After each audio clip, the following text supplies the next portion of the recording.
Bien, vamos a ir empezando nuestra última sesión de la mañana,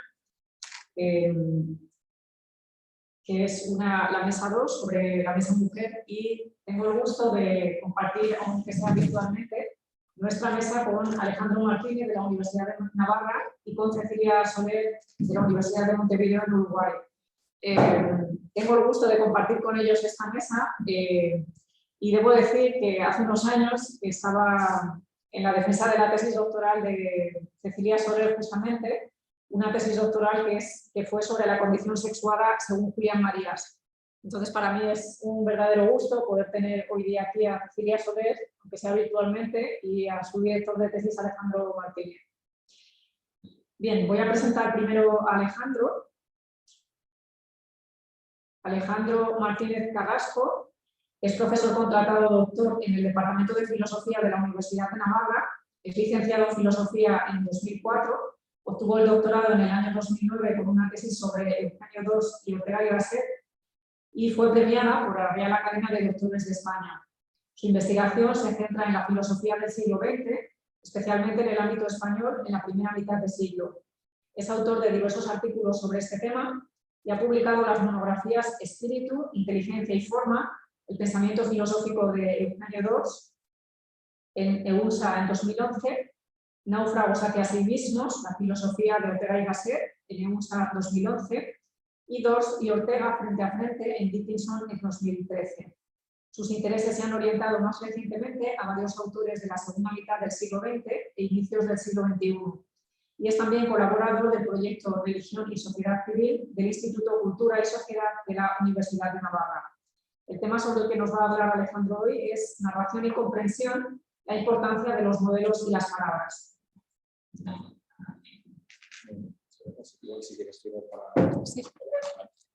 Bueno, pues antes que nada, muchas gracias por la invitación a este seminario. La invitación a esta universidad, también a Julián Marías. Y bueno, yo debo decir que no he conocido personalmente a Julián Marías. De hecho, tampoco he escrito, no suelo escribir mucho, no he escrito nada sobre él, pero yo le debo mucho a los libros, en los artículos de Julián Marías, mucho de divulgación filosófica. Porque yo mucho antes de empezar la universidad, empecé a leer, me entusiasmó y en buena medida me dediqué a estudiar filosofía y me dediqué a la filosofía gracias a su influjo y a lo que me entusiasmé leyendo. Con lo cual también poder hablar en concreto de este libro y en general de Julián Marías para mí es un placer y agradezco la invitación. Además, bueno, es una mesa dedicada a la mujer y esto también es un reto, ¿no? Para un hombre hablar sobre la mujer, pero también me parece que está muy pensado, ¿no? Porque luego habla Cecilia, ¿no? Un hombre y una mujer hablando sobre la mujer, muy en el espíritu de Julián Marías, ¿no? Donde no se trata, ¿no? No se trata de hablar sobre la mujer, sino de pensar con la mujer, sobre la mujer, ¿no? Con lo cual no es pensar y hablar sobre la mujer, no es tarea, como recordaba Julián Marías, solo sobre las mujeres, sino una tarea conjunta, ¿no? O sea que es interesante recordarlo y bueno, y es un reto muy bonito, ¿no? Además, también me parece muy oportuno dedicar este seminario a este libro, ¿no? Hablar de la educación sentimental de este libro y del tema en general, porque me parece que es una cuestión, antes ha salido en la mesa anterior, sobre la actualidad o qué nos puede seguir diciendo hoy en día. Me parece que es un libro que tiene mucha vigencia y es un tema muy candente, ¿no?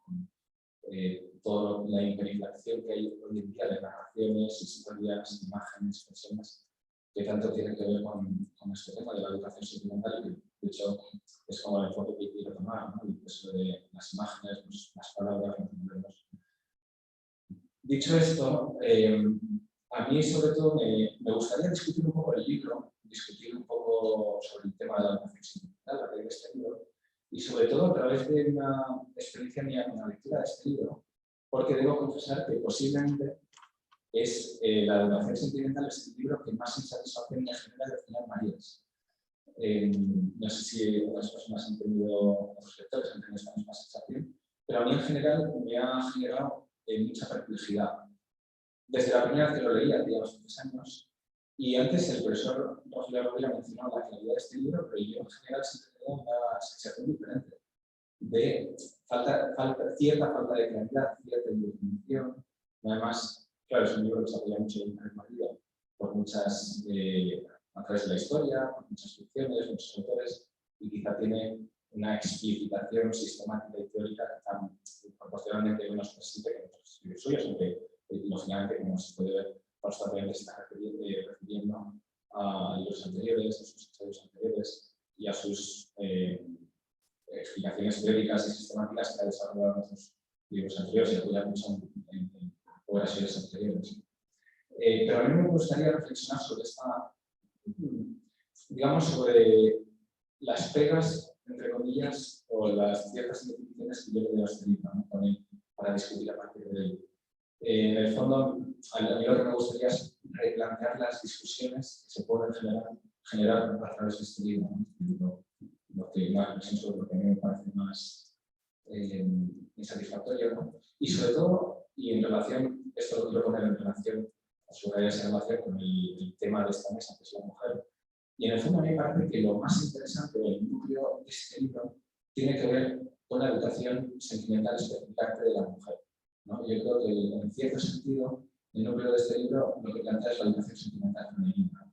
Y además sería muy interesante, no sé si alguna idea que pueda desarrollar, después se puede plantear también. A mí me parece que las perspectivas de calidad tienen mucho que decir en la actualidad, o sirven también de buena base para reflexionar y analizar muchos problemas que tenemos en la sociedad actual, que lógicamente, bueno, no es lógicamente, pero de hecho en estos 30 años han cambiado muchísimo y todo lo que tiene que ver con los modelos, las imágenes, el lenguaje, sobre todo a través de redes sociales, internet, ha cambiado muchísimo en 30 años, pero me parece que algunas de las advertencias y puntos que destacan creo que ayudan también a reflexionar sobre la sociedad en la que estamos. Para empezar, quería subrayar algunos elementos que me parecen fundamentales en este libro y que me parece que enmarcan perfectamente todas las reflexiones y las reflexiones que quiero hacer aquí y que me parecen unas advertencias fundamentales de materias que no hay que olvidar. En primer lugar, la importancia que da al carácter desiderativo del ser humano, ¿no? El hombre es un ser radical, fundamentalmente desiderativo. Habla también de ese carácter fontanal del deseo, ¿no? De los deseos, ¿no? Es lo que tiene que ver con la espontaneidad, y la espontaneidad es un elemento fundamental para entender al ser humano.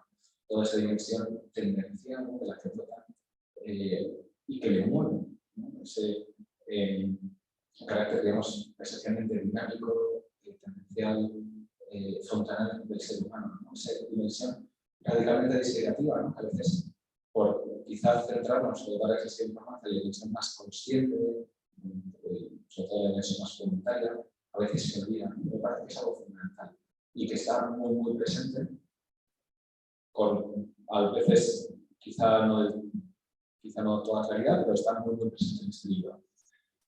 Por otro lado, un tema fundamental y que es muy importante, que no, me parece que no es, bueno, tiene que ver con algunas de mis sensaciones con este libro, es la importancia fundamental de educar la espontaneidad, eso parece clarísimo antes, antes, y en concreto de la educación de los deseos, porque al final él al principio de este libro, de alguna manera se habla cuando reflexiona sobre qué va a hacer, lo que está haciendo, cuál es el propósito de la educación sentimental, habla de la educación de la espontaneidad. En el fondo, la espontaneidad tiene que ver con esa dimensión significativa, con los deseos, ¿no? La importancia fundamental de educar los deseos, ¿no? No hay que quedarse en el puro impulso adulto. ¿No? Parece ser que no están, perdona, parece que no están escuchando muy bien. ¿Se puede separar un poco el sonido? Vale, perdón, sí. Así se escucha mejor. ¿Así mejor? Vale. No se tiene nada. Si el sonido es poco nítido, ¿ahora? ¿Mejor? ¿Los podéis confirmar si se puede escuchar mejor ahora, por favor? Mejor ahora, mejor sí. Ahora, vale. Gracias. ¿Se ha entendido algo de lo que he dicho hasta ahora o nada? Sí, dice que sí. Pero sí que se escucha, pero de lo anterior, más o menos algo se ha escuchado, se ha entendido. Bien. Bien, vale. Vale. Sí, simplemente quería hacer una reflexión crítica un poco sobre este libro y a partir de él. Y estaba recordando el carácter fundamental de la dimensión desideраtiva y la importancia de educar esta dimensión, ¿no? No quedarse en el puro impulso bruto, sino, como él dice, tampoco se trata de eliminarlo con dificultad, pero lo consigues, ¿no? El micro lo más lejos posible. Vale, ¿así mejor? ¿Mejor así? Vale, perfecto, sí. Sí, es bueno saber qué tal se escucha.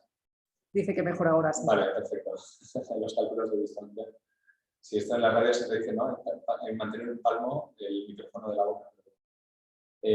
No lo he hecho, no. Entonces quería decir también, como él advierte, hablando de esta educación, de la espontaneidad, de la educación de los deseos, lógicamente se trata de cultivar e incrementar, no sé, me parece que es fundamental, ¿no? Cultivar e incrementar la espontaneidad. Y en el fondo eso tiene mucho que ver y... Sí, mejor, vale. Por un sonido muy deficiente. No sé si... No sé si queréis que dejemos el micrófono del todo. O igual... Vamos a probar sin él.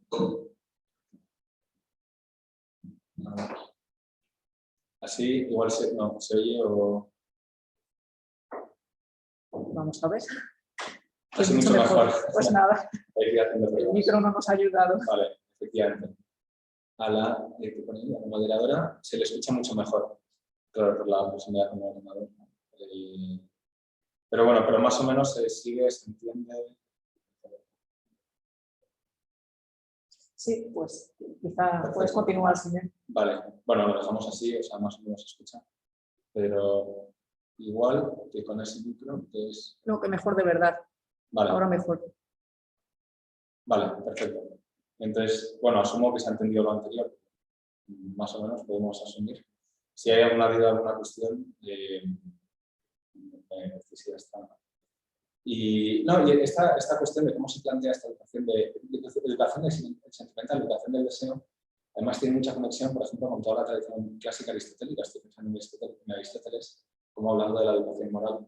En el fondo consiste todo en la educación del deseo, ¿no? Aprender a desear lo deseable. Me parece que es una línea que es fundamental, no explícitamente, pero que es fundamental en este libro de Julián Marías, que es lo que quiero desarrollar luego. Y claro, aprender a desear lo deseable es que no hay que desear de cualquier manera, ¿no? Porque nos jugamos el ser con plenitud, el ser con autenticidad, el peligro de la autenticidad o la falsedad, ¿no? Julián Marías, esto lo recomiendo mucho también subraya, ¿no? De este tema, ¿no? Y luego otro tercer punto, ¿no? Que eso también conecta muy bien con toda la tradición aristotélica, ¿no? La importancia de la literatura, de la ficción, de los modelos como medios fundamentales de educar esta dimensión, ¿no? El deseo, sobre todo, no únicamente, no exclusivamente, se educa a través de los modelos, a través de las ficciones, ¿no? Que es el tema fundamental, ¿no? Son tres elementos claves que me parecen retener y que me parecen que están en las coordenadas en las que se mueve este libro, ¿no? Pero, y ahora me gustaría plantear algunos problemas o algunas incertidumbres o algunas perplejidades que me genera este libro, y por eso yo a veces, y otra vez lo he vuelto a experimentar, a veces tengo esa sensación de cierta claridad que quizá a veces tiene que ver quizá con mis expectativas, un problema, por eso me gustaría discutirlo luego, ¿no? En primer lugar, tiene que ver con la relación entre deseos, sentimientos y amor, que evidentemente, bueno, como Julián Marías no identifica, ¿no? Pero en alguna ocasión, en algunos momentos, en este libro, sobre todo en algunos otros libros suyos, identifica o pone al mismo nivel, o no distingue por lo menos, lo sentimental con lo desiderativo. Y habla de los estados profundos, he mencionado antes, ¿no? Esos estados profundos radicales en los que brotan todos los otros aspectos conscientes, ¿no? Los aspectos ¿no? que mueven la vida humana, actividades, movimientos, proyectos, tendencia al futuro, ¿no? Y brotan de ahí, ¿no? En alguna ocasión a veces tiende a identificar, ¿no? Por lo menos a no distinguir estos dos aspectos, ¿no? Lo sentimental y lo desiderativo. Pero a la vez, en otros momentos sí que parece distinguirlos, ¿no? Lo sentimental tiene que ver con el temple, ese lugar desde el que se vive, te da esa connotación, ¿no? Bueno, la sequedad a veces también lo aplica a los deseos a lo sentimental, ¿no? Claro, lo sentimental no tiene ese carácter tan fontanal, tan de brotar, de hacer brotar, de esa espontaneidad del deseo, es más el lugar envolvente en el que se vive, ¿no? Y de hecho, por eso en alguna ocasión recuerda que las dimensiones más importantes de la vida no son sentimientos, pero en cambio las más originales y radicales en ciertos sentidos sí que son los deseos, ¿no? Deseos que mueven. Y claro, a la vez, lo sentimental tiene que ver con el temple, con el lugar, pero la educación tiene que ver con la espontaneidad, con lo espontáneo, donde brota las otras dimensiones. Y eso tiene que ver con el deseo, no tanto con el sentimiento. Claro, y aparte de eso va el amor. que no es sentimiento, ni tiene ese carácter fontanal originario, por lo menos cronológicamente, ¿no? Es una instalación, lógicamente una instalación también dinámica, una instalación de carácter vectorial, ¿no? Instalación y dinámica, en el futuro vectorial, pero de alguna manera ese carácter fontanal originario, primero, también cronológicamente, no lo tiene tanto el amor sino el deseo. Claro, por eso es importante, aunque quizá no se distinguen, no hay un análisis tan nítido de las relaciones y distinciones, claro, no es lo mismo deseo, sentimiento y amor. Y en el fondo me parece que es mi problema, la reflexión que quiero hacer, es que en el fondo aquí se está apuntando a la educación del deseo. No tanto a la educación del sentimiento ni a la educación del amor. Aunque lógicamente, y esto se acordó anteriormente, el amor tiene un carácter, una importancia fundamental, que también de alguna manera impregna todas esas dimensiones, incluso cronológicamente primeras, como son el deseo, por supuesto, el sentimiento, el amor tiene y nos lo han recordado, ¿no? Una importancia fundamental, no son dimensiones separables, no son dimensiones independientes, pero me parece que en lo que gira este proyecto de educación sentimental es sobre todo en la educación del deseo, ¿no?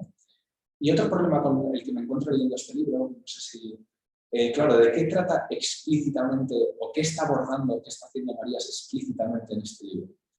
En el fondo hace un recorrido sobre qué se ha ido diciendo sobre el amor y sobre la mujer, correlativamente, no como temas separables, sino en el fondo va haciendo un análisis histórico sobre el lenguaje, sobre los modelos, imágenes del amor y de la mujer, ¿no? En cierto sentido se puede interpretar todo su recorrido, todo este libro, como una historia del amor. El amor al final tiene un carácter histórico, ¿no? Como todo humano, y es una historia del amor que de alguna manera parece buscar una teoría del amor, ¿no? Los rasgos esenciales, los rasgos fundamentales, los rasgos auténticos del amor, que de alguna manera son una imagen del amor.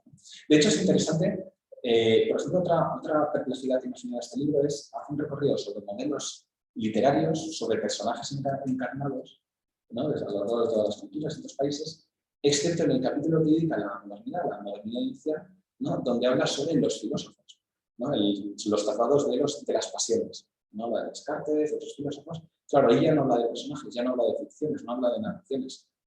Es el único capítulo que dedica a lo que han dicho los filósofos.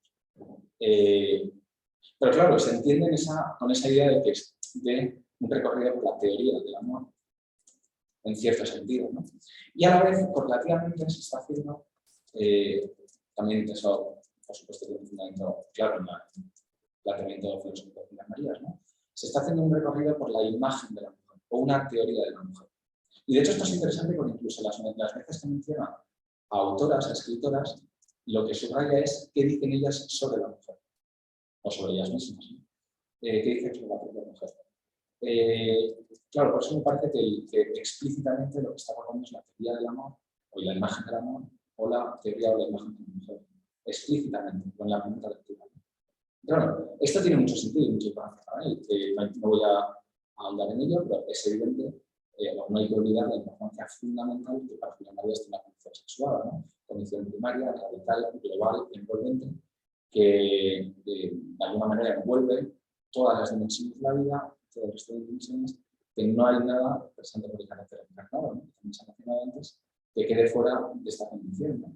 Y la posibilidad del amor, no sé de qué manera, pero la posibilidad del amor, lógicamente, es fundamental para entender también el carácter, claro, de esta condición sexual, ¿no? Una ocasión incluso habla de cómo el amor es la plenitud de la condición sexual. No hay que olvidar que el amor intersexual es el amor en el sentido pleno, en el sentido estricto, ¿no? Entre las unas individuales, ¿no? Entonces, lógicamente, esto hace que ¿no?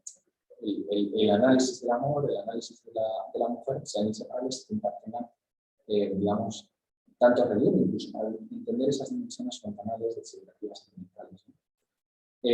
Pero, claro, a la vez no hay que olvidar que amor y deseo son dos cosas distintas, pero de alguna manera también muy relacionadas. De hecho, en alguna ocasión también menciona Marías como la forma más plena de la ilusión será entregar a tu mujer. Y, claro, la ilusión tiene mucho que ver con el deseo, ¿no? El deseo de conocimiento es una dimensión fundamental de esa expectativa de vida, por lo que también cabe asumir que esa polaridad, esa condición sexual, esa polaridad homogénea, también es fundamental para entender el deseo. Incluso en todas sus dimensiones, por lo menos quizá las más fundamentales, en la medida en que la dimensión sexual abarca toda la persona.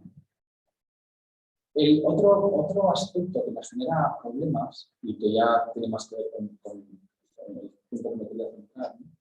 Es cierto olvido, o a veces no dar quizá la importancia quizá que yo esperaba, ¿no?, al carácter modelador, ¿no?, transformador de la ficción y de la palabra, incluso cuando habla de los lenguajes del amor, por eso la palabra es tan importante, ¿no? Se habla de modelos, de personajes encarnados, pero a veces no se subraya ese carácter modelador que tienen los medios. De hecho, al principio del libro, de la ficción sentimental, incide que la ficción, la literatura, ¿no?, expresa y visibiliza de modo privilegiado el real, ¿no? O sea, los modelos, la literatura, las ficciones, de alguna manera, sobre todo, para María se expresan y visibilizan de modo privilegiado el real, ¿no? Por eso, habla de la literatura como un medio privilegiado para investigar los sentimientos y el mundo sentimental en la medida en que expresa y refleja lo íntimo. De una manera que otros vehículos no pueden tener ese carácter de reflejar eso íntimo que hay, ¿no? Por ejemplo, también cuando habla del cine, ¿no?, que antes se mencionó también la importancia que tiene para la educación sentimental en María, ¿no? Cuando habla del cine, define, además cita una obra suya anterior, ¿no?, resumidamente, en lo que se centra define la función del cine en el contexto de la educación sentimental como enseñarnos a ver lo que hay. Es decir, el cine subraya la transparencia, ¿no?, como es un medio en el que podemos fijarnos, contemplar lo que nos encontramos, lo que hay, cómo es la realidad, cosas en las que a veces resbalamos. Y de hecho, en ese contexto, cuando habla de cine, es cuando habla de esa definición de educación que ha mencionado antes, que se ha mencionado antes en la ponencia anterior, ¿no?, esa educación como mostración de la realidad, con todas sus virtualidades, ¿no? Claro, aquí en María se centra en el aspecto de transparencia, de mostrar de lo que hay. Y a mí me parece que quizá no se subraya, ¿no? Por supuesto lo menciona y está presente en esta obra y en otros lugares de la obra de María. No es que lo olvide completamente, pero me parece que lo deja en un lugar muy secundario ese carácter modelador y educador, no como mostración de lo real, sino como acrecentamiento, potenciación, ese carácter normativo de la educación, por así decirlo. Me parece que no tiene suficientemente en cuenta toda esa función modeladora y educadora de la ficción, de la ficción narrativa en literatura, en cine, no solo por crear un lenguaje con el que hablamos, con el que nos dan unas herramientas para hablar, sino también por ver acciones, modos de ser encarnados en personajes concretos y encarnados, ¿no? Entonces, a mí me parece, el punto al que voy es que a veces no tiene suficientemente en cuenta ese carácter modelador, ese carácter transformador que opera sobre la realidad, ¿no? Esas ficciones, por supuesto, muestran comprensión, nos ayudan a entender y entendernos, nos ayudan a ver, pero un ver que no está exento, que no esté separado de una valoración, ¿no? Y la tonalidad sentimental de las narraciones tiene mucho que ver con valoraciones en las que se muestra lo deseable y rechazable, lo admirable o no admirable, ¿no? Esa tonalidad sentimental de las narraciones tiene ese carácter, digamos, educador o modelador del deseo. El sentimiento también en el sentido de un juicio de valor sobre lo deseable, sobre lo admirable. Y precisamente este carácter modelador de los modelos, ese carácter de los modelos, apunta también, ¿no?, ese carácter desiderativo, pero otro carácter que me parece que o he hecho en falta, no sé si lo he suficientemente en este libro, es el carácter, sí que aparece mencionado alguna vez, pero no sé, quizá no con el protagonismo que yo esperaría, que es el carácter imitativo del ser humano. ¿No? Somos seres que imitamos modelos. Por eso los modelos son tan importantes para nuestra vida y para nuestra vida y para la educación de los deseos. No solo porque vemos, sino porque imitamos. No solo porque nos comprendemos, sino porque imitamos. Y sobre todo imitamos modos de desear o modos de admirar. Porque cosas debemos y debemos desear o admirar. Entonces, claro, de lo anterior, a mí me parece que yo quiero extraer como dos cuestiones o dos temas para plantear cómo se entiende o cómo se puede entender implícitamente la educación sentimental en este libro de Julián Marías. Porque Julián Marías habla, lo mencionaba antes, ¿no? Habla de la imagen del amor y la imagen del amor, de la mujer, perdón. Y eso significa hablar de modelos. La imagen del amor y la imagen de la mujer es hablar de modelos de amor y modelos de la mujer. Es decir, de ideales. De qué es deseable en el amor y qué es deseable en la mujer. O qué no es deseable en el amor y qué no es deseable en la mujer. De alguna manera, implícitamente se habla también de un modelo ideal que tiene una cierta fuerza normativa, una cierta fuerza atractiva, por así decirlo. También es una idea fundamental para poder días, ¿no? Entonces también, y claro, hablar de modelos ideales, de modelos a imitar, ¿no? Que todos los modelos mueven a cierta imitación del lenguaje, de los modelos de los personajes encarnados, ¿no? Hablar de modelos a imitar implica hablar de un cierto deber ser, ¿no? Un arquetipo, un ideal, que de alguna manera unifica la riqueza de la realidad, ¿no? Que marca direcciones, ¿no? En las que potenciar o dirigir esa espontaneidad, ese deseo espontáneo, ¿no? De alguna manera los modelos siempre tienen una función unificadora, jerarquizadora, valorativa. Es decir, tienen una función normativa, una fuerza normativa. Implican normas, ¿no? Los ideales, los modelos tienen siempre normas en el sentido de que son atractivos y que nos dan modelos a imitar, modelos a encarnar. Eso por un lado, ¿no? A la vez, precisamente por eso tiene un carácter transformador, ¿no? Están actuando sobre la realidad. ¿Cómo debería ser la realidad? ¿Cómo deberíamos actuar? ¿Qué deberíamos desear? Tiene un carácter transformador. No constatador, sino transformador. De alguna manera buscando una perfección que debe ser deseada, ¿no? Y dejen una mejora que debe ser deseada, ¿no? Claro, eso implica la posibilidad, digamos, una operación relativamente, en cierto sentido, artificial sobre la realidad. Y claro, eso implica hablar de modelos, de ideales, activos, que pueden plantear caminos de perfección equivocados, que implica la posibilidad de la equivocación. O implica la posibilidad de que algo aparezca como que es así, ¿no? Que se mezcle el constatar del transformado, ¿no? Un modelo puede aparecer como algo que esto es así, en lugar de plantearlo como un modelo simplemente que pueda resultar atractivo o que pueda ser de carácter normativo. Precisamente este carácter de los modelos pueden ocultar ese deber ser en un supuesto ser, porque los modelos de alguna manera reflejan, no solo valoran, sino reflejan, son a la vez ser y un deber ser, ¿no? Y este deber ser a veces puede quedar muy oculto, ¿no? Por eso, claro, también al hablar de modelos, de arquetipos ideales, siempre cabe la posibilidad, ¿no? Y eso es un punto de reflexión, la posibilidad del encubrimiento o de la falsedad. También se olvida el carácter transformador, activo, operativo sobre la realidad de los modelos. Los modelos no son neutros, los modelos no constatan, los modelos transforman, los modelos dirigen la espontaneidad, ¿no? Y al final los modelos, nuestras narraciones, ficciones, los lenguajes que se utilizan, no hay que olvidar, y eso no olvida, que son creaciones humanas, ¿no? No son dadas, no son automáticas, sino de alguna manera se construyen. Y por eso es importante, eso que quería subrayar, ¿no? La importancia de tener esto en cuenta, ¿no? Es muy relevante qué modelos usamos, qué modelos ponemos en marcha, qué modelos creamos, porque en eso nos jugamos mucho y porque podemos acertar o podemos no acertar. Claro, en un momento dado también habla de la importancia, en este caso en el concreto de la mujer, bueno, no recuerdo si es en la educación sentimental o en otro libro suyo, la importancia en concreto de la mujer de plantear, de que tengan modelos atractivos y rodados, porque no es indiferente qué modelos se plantean a la hora de dirigir esa espontaneidad, dirigir el deseo, que luego implica mucho y tiene mucha importancia para realizar la realidad, ¿no? Y los modelos actúan sobre la realidad, y eso es lo que quiero subrayar. Y eso es lo que me parece que a veces explícitamente se menciona, por supuesto, pero no se subraya lo suficiente.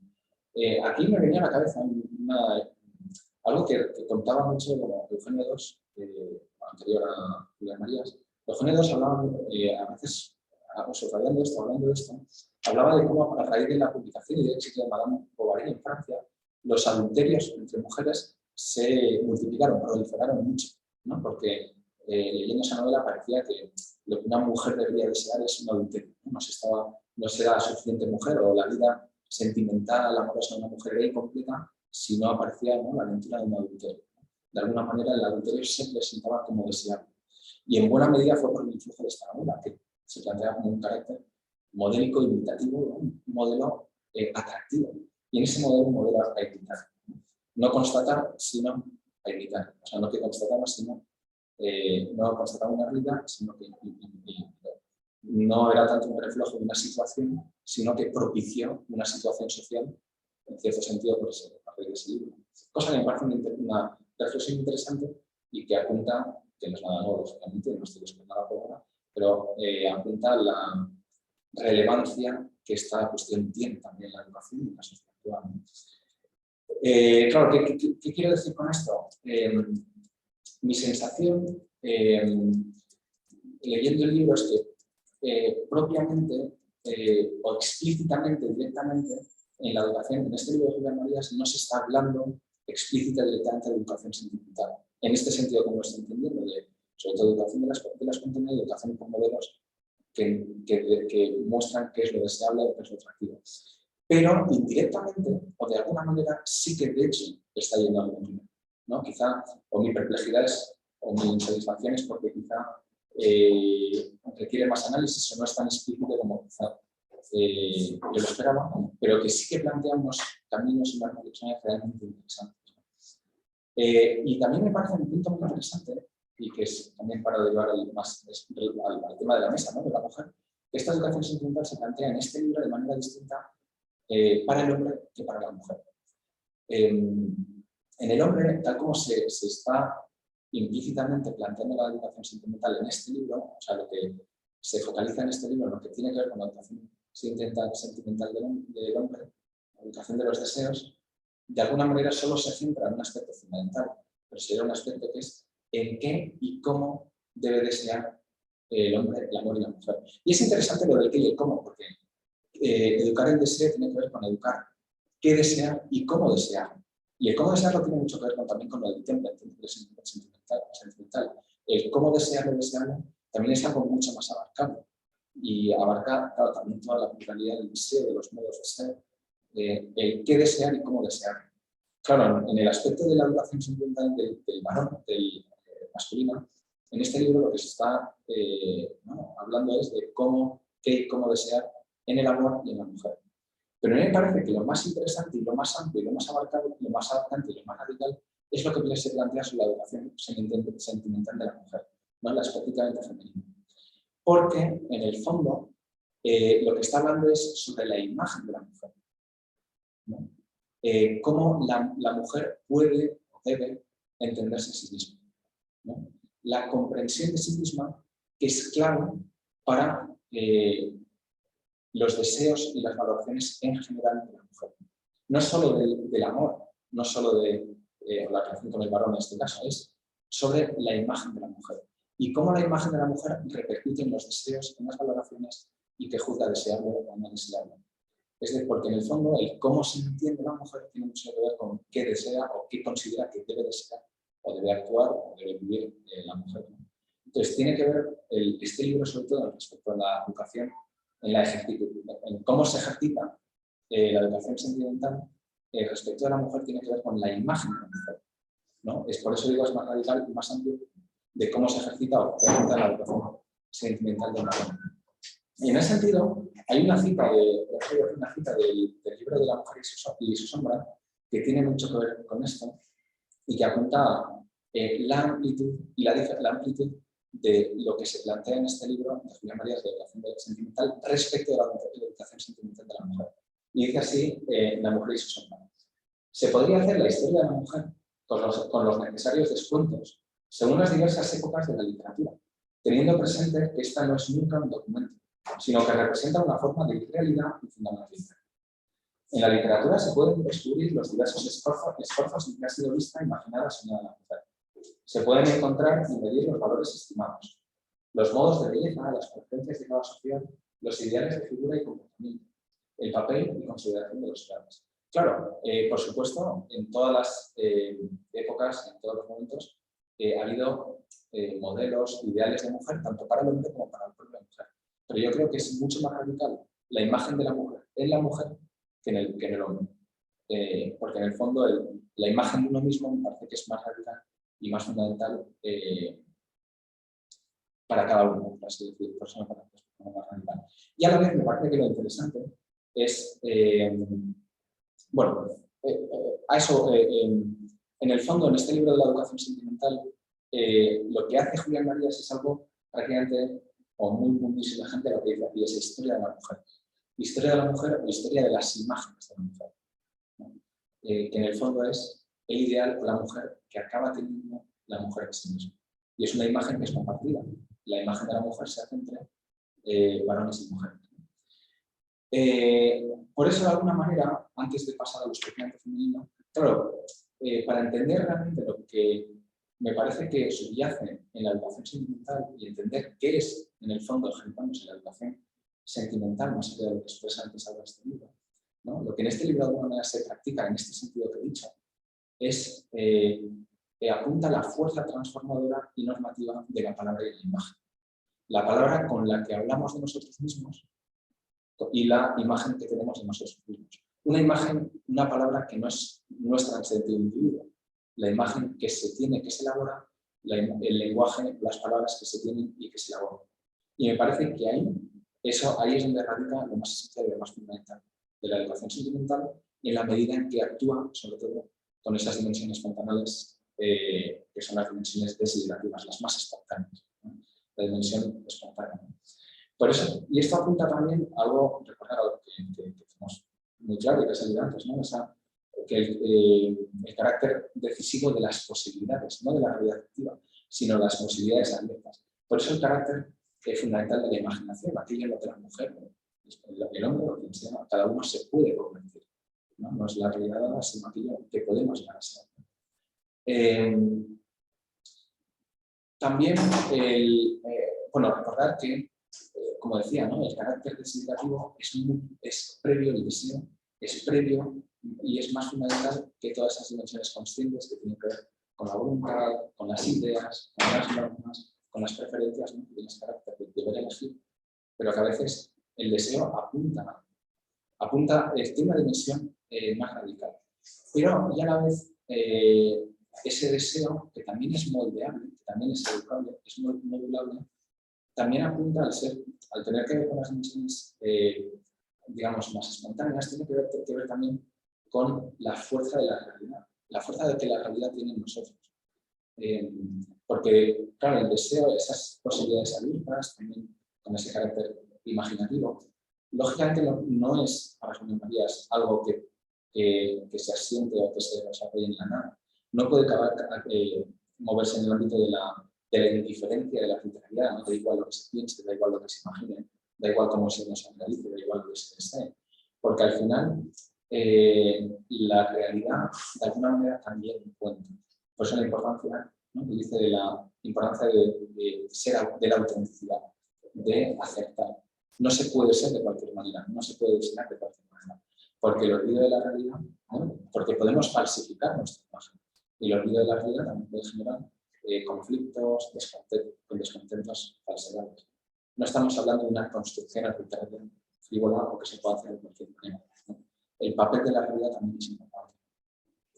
Y por supuesto en esto no solo es fundamental en las palabras, en la imagen de nosotros mismos, no solo es fundamental en la educación del deseo, la educación digamos, sentimental, no es solo fundamental tener en cuenta, en ese carácter modelador de la palabra de las ficciones, no solo las imágenes o ficciones que recibimos o que compartimos, sino también las palabras que utilizamos, el lenguaje con el que hablamos, las ficciones que nosotros mismos creamos. O sea, nosotros no solo las imágenes que recibimos, los modelos que recibimos, sino las elaboraciones que nosotros hacemos.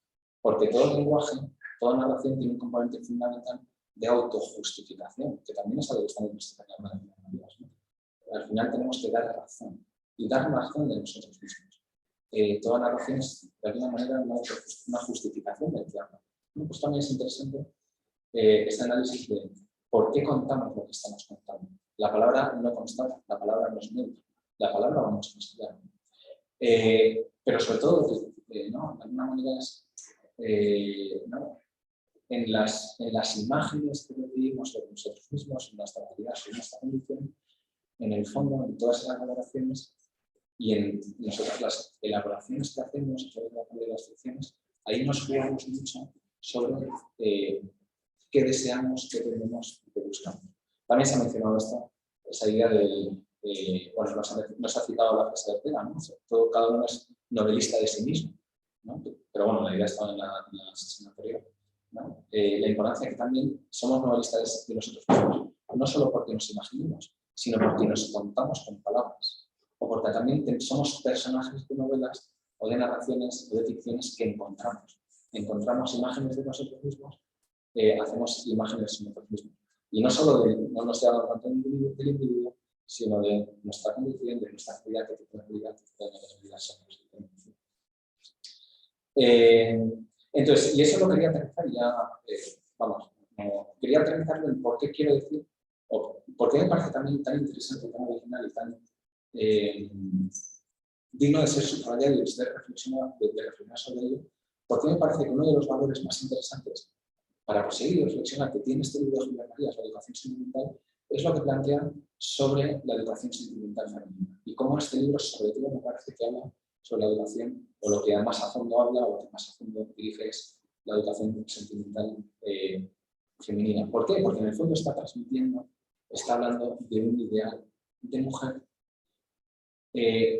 construido sobre todo por los varones, pero no solo sobre los varones. De alguna manera, una conversación en el que se está hablando, se está elaborando una imagen de mujer y de la deseabilidad o el carácter atractivo de las mujeres, ¿no? De la condición femenina, pero no solo, sino qué es atractivo o qué es deseable en la mujer. Y una elaboración conjunta, ¿no?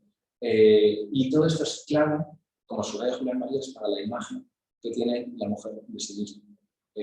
Y también me parece una de las cosas más interesantes lo que subraya Julián Marías de cómo estas imágenes o la palabra o la construcción de la imagen de la mujer sobre sí misma es algo que no hace la mujer sola. Que a veces también de la mujer, cuando se habla muchas veces del empoderamiento, de la afirmación de la mujer, de la condición de la mujer, a veces se insiste mucho en el papel casi único, no solo preponderante, sino único de la mujer, de cómo es la mujer la que tiene que construir su propia imagen, ¿no? A veces con carácter muchas veces de autoafirmación, casi de autosuficiencia, en cierta perspectiva individualista. Y cómo Julián Marías me parece que es muy interesante porque subraya el carácter convivencial de la realidad humana, el carácter intersubjetivo. Y cómo la condición femenina, igual que la condición masculina, son caracteres que tienen mucha intersubjetividad y de intersubjetividad convivencial entre los dos sexos. No solo porque también la convivencia entre mujeres, que son muy diversas entre sí, también me parece que es fundamental para esa creación o elaboración de la imagen de la mujer. Pero es una imagen y la propia realidad de la mujer de fuerte carácter intersubjetivo, convivencial. Ese carácter de integridad, también en la simplicidad de la vida humana, en muchos aspectos. Pero carácter convivencial, intersubjetivo, donde todo lo que hacemos y todo lo que hacemos lo hacemos conjuntamente, con la especial relevancia para Julián Marías de ese carácter polar, de la polaridad, ¿no? Y por eso me parece tan interesante ese carácter de conversación en la creación de los modelos que tan fundamentales son para la educación sentimental, la educación del deseo. Para citar también rápidamente la continuación, un poco más adelante, del párrafo que leí antes de la mujer hecha su sombra, hablando de esto también sigue un poco más adelante de Julián Marías en ese libro. Más allá de lo que se dice, ¿no? Esas imágenes recibidas en el imaginario cultural colectivo, cuentan lo que le dice a la mujer, ¿no? ¿Quién? Por supuesto las otras mujeres, más influyentes de lo que se piensa, principalmente en la niñez y en la primera juventud. La importancia de los modelos también femeninos, y no hay que olvidar la pluralidad de las mujeres en sí mismas, no solo por la vida hombre y mujer, sino las mujeres son muy diferentes entre sí. Pero luego, sobre todo, los hombres, los cuales parten de las docencias literarias, coloquiales y epistolares, pero añaden en un grado mayor o menor una nota personal. Los hombres muchas veces no hablamos, y las mujeres también, desde esas vigencias, esos modelos que recibimos del lenguaje, de los modelos ficticios, que, insisto, no constatan lo que hay, sino son modelos ideales que tienen un carácter transformador y constructivo muy fuerte. En un grado mayor o menor en la autopersuasión. Para cada mujer es decisivo cuántos y cuáles son los hombres que le han dicho cosas, que la han visto, interpretado, imaginado, creado, y han expresado el resultado de estas vivencias. Oscilan entre extremos muy distantes, en cada época y, por supuesto, en cada caso singular. La pobreza o la riqueza de esas interpretaciones recibidas por la mujer, referidas a ella, aunque envuelven un contenido procedente de la vida colectiva, de lo que se entiende por mujer, de lo que se admira o se estima o desea en el círculo a que pertenece. La imagen de la mujer tiene que ver también con lo que se admira o estima o desea, que en el fondo la imagen de la mujer tiene que ver con lo que se transmite de que debe estimar, desear o admirar a la mujer, ese carácter modelador, transformador del deseo que tienen los modelos, ¿no? Claro, y de alguna manera por eso todo lo que conjuntamente, aunque con especial protagonismo culturalmente o históricamente ha tenido sobre todo el varón, todo lo que se ha dicho a la mujer y de la mujer, claro, todo esto tiene un componente fundamental sobre cómo esa imagen de la mujer, que la mujer tiene de sí misma, influye en sus acciones, modos, deseos y cómo frutan de ese ambiente activo, ¿no? Por supuesto, esa imagen, esas imágenes, esos modelos, eso que se dice a la mujer o se dice con la mujer, pero tiene que ver con un reconocimiento y una exploración de lo que verdaderamente es atractivo de la mujer. Y de alguna manera la mujer lo percibe, aunque sea inconscientemente, implícitamente como de carácter normativo, porque lo que se considera atractivo puede ser muy diferente, y de hecho es muy diferente, se está transformando mucho. En ese sentido, las palabras, los modelos, tienen ese carácter, esa función de poseer la propia realidad, ser consciente de la propia realidad, y a la vez, ¿qué se debe potenciar? ¿Qué se debe mejorar? ¿Qué se debe transformar? Todo tiene una belleza. Claro, poseer y ser consciente de la propia realidad en la medida en que los modelos puedan ser más o menos acertados, porque los modelos son construcciones, ideales, arquetípicas, son ficciones, que pueden dar también imágenes falsas, imágenes deformadoras, como también la de María Susana, es muy interesante. Y todo esto, los modelos, las palabras, tienen un gran efecto en la realización de la mujer. Que juzga atractivo, que se juzga atractivo, tiene que ver con cómo la mujer se va a realizar. Por supuesto, ¿no? Un tema muy interesante que menciona que es la formación de la personalidad de lo que se dice, de lo que le dicen y lo que ella dice. Esa imagen también es un estímulo para la exploración de su propia realidad, exploración imaginativa, que tiene que ver con la exploración de las posibilidades, lo que puede, debe o juzga desear ser. Y en el fondo, a todo esto apunta, ¿no? Esa habilidad entre entenderse y desear, ¿no? Cómo nos entendemos tiene que ver con cómo juzgamos lo deseado o qué consideramos que es deseado. Por eso la imagen de la mujer implica un entenderse en cómo debe entenderse, ¿no? De ese carácter motivo que en el fondo tiene que ver con qué debería desear, ¿no? O qué debería ser atractivo para la mujer. Claro, he dicho antes que esta imagen, esta elaboración del discurso sobre la mujer, sobre la mujer, los modelos de la mujer, es conjunto, es muy multidireccional, como hablan la mujer, como le hablan a la mujer, otras mujeres, el hombre, cómo se habla conjuntamente de hombres y mujeres. También es cierto que ahora un reto es interesante, es un reto para las sociedades actuales, la potenciar más cómo habla la mujer de sí misma, cómo habla la mujer a otras mujeres, o cómo habla la mujer al varón. Porque efectivamente tenemos ya muchos modelos, muchos ejemplos de cómo los varones hablan de la mujer o hablan a la mujer. Como todos los lenguajes de amor, ¿no? Hay un protagonismo masculino en la historia muy importante, pero a la vez sin perder que el hombre o que el varón, en este sentido, siga hablando a la mujer y siga hablando de la mujer, ¿no? Potenciar sin perder la agilidad, ¿no? Claro, en un sentido, cómo proseguir o cómo reflexionar o cómo profundizar en la educación sentimental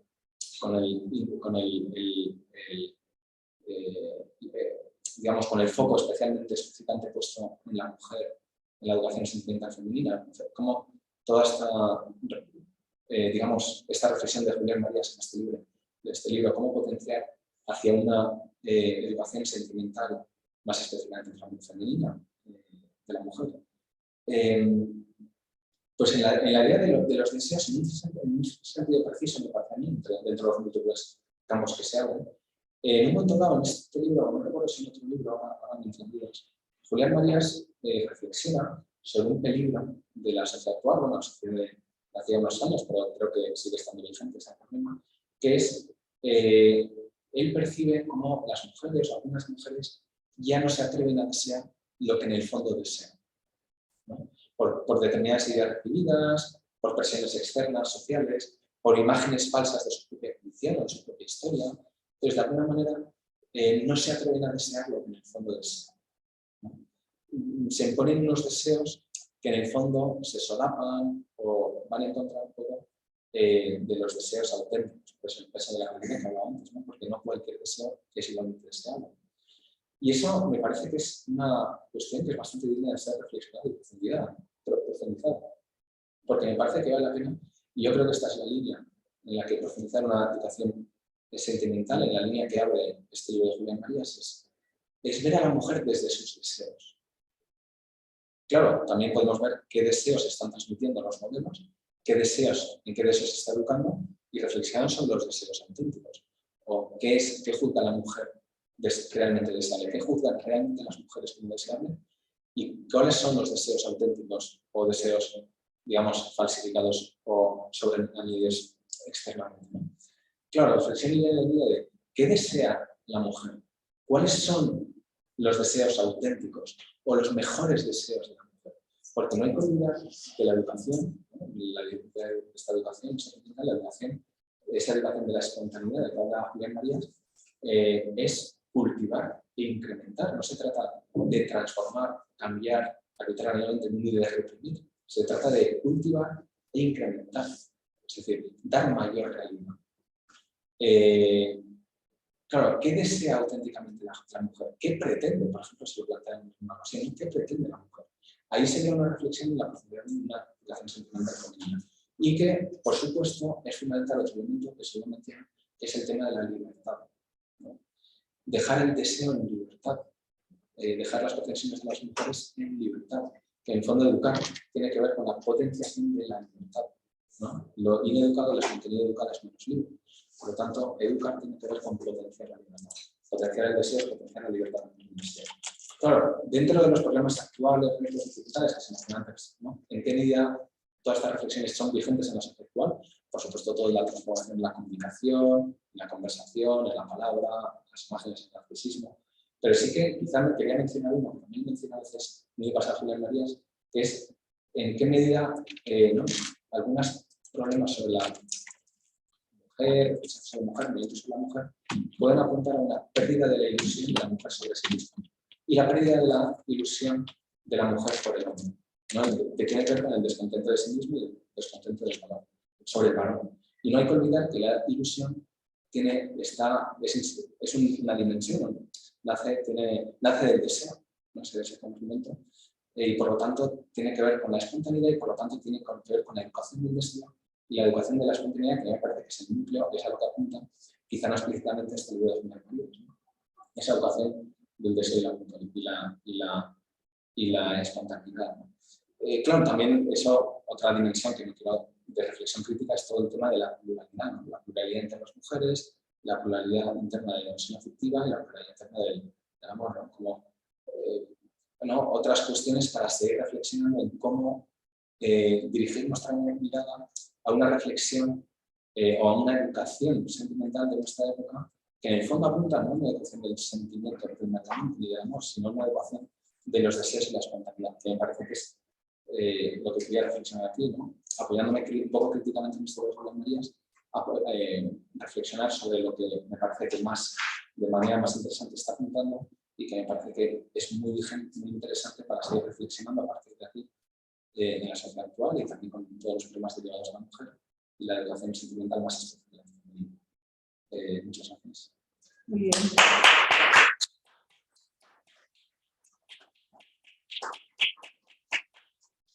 Muchas gracias por la conferencia. Vamos ahora con nuestra segunda ponente, que es, en este caso virtual, es Cecilia Soler. Voy a poner en grande aquí a Cecilia.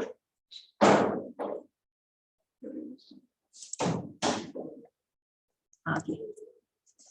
Bien, Cecilia Soler es licenciada en Filosofía por la Pontificia Universidad de la Santa Cruz en Roma. Es también doctora en Filosofía por la Universidad de Navarra en 2015, con la tesis La condición sexuada, según Julián Marías, en el marco del feminismo contemporáneo. Actualmente trabaja como docente del Instituto Core Curriculum de la Universidad de Montevideo y su área de especialización es la antropología. El tema sobre el que nos va a hablar la doctora Cecilia Soler es lirismo y prosaísmo, el valor de la belleza de la mujer. ¿Tienes la palabra, Cecilia?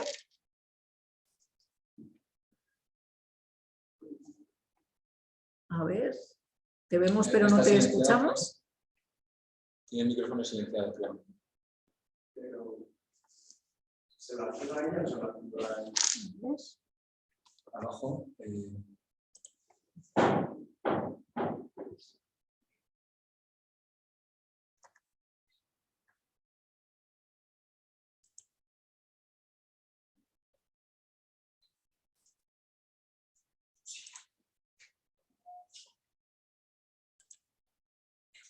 A ver ahora. No, sí, igual pinchando en el micrófono, en la imagen de teléfono de su imagen.